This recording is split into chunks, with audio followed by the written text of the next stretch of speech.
قصتنا النهاردة يا صحابي بتبدأ بقرية صغيرة. القرية دي يا صحابي كان فيها 3 بنات اخوات عايشين مع بعضيهم، وكانوا مش معاهم فلوس كتير قوي يعني. وكمان يا صحابي كان في 6 عجوزة عايشة في البلد دي، وكانت معاها ثروة كبيرة. فالبنت الكبيرة فكرت وقالت طيب بدل ما انا قاعدة هنا كده فقيرة في البيت، طيب ما اروح اشتغل عند الست دي وهي هتديني مقابل ان انا اشتغل معاها فلوس. راحت البنت الكبيرة الاخت الكبيرة عند الست عشان تشتغل عندها، وفعلا الست قالت لها في اول يوم اتفضلي جرة المية روحي امليها من النهر وتعالي. البنت يا صحابي كانت مطيعة وسمعت الكلام، وراحت يا صحابي وملت المية.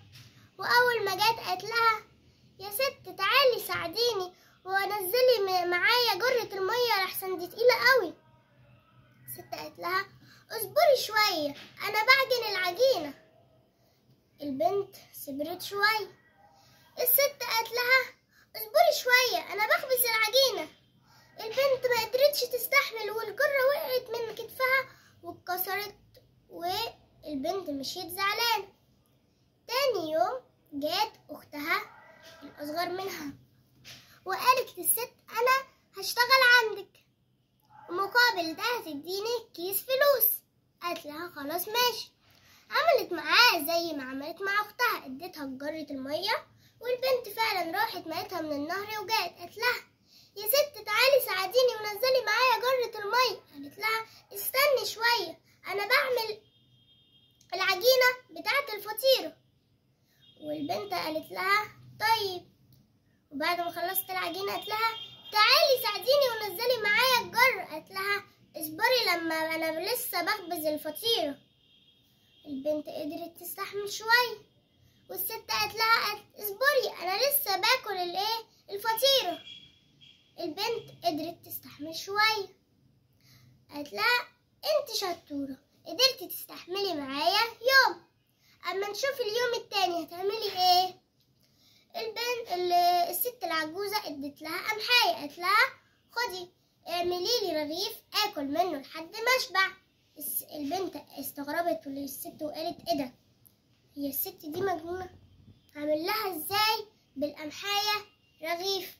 ده رغيف قد النملاية، انا همشي انا مش عايزة حاجة. مشيت البنت المتوسطة زعلانة. جات البنت الصغيرة قالت لها انا هشتغل عندك مقابل كيس دهب.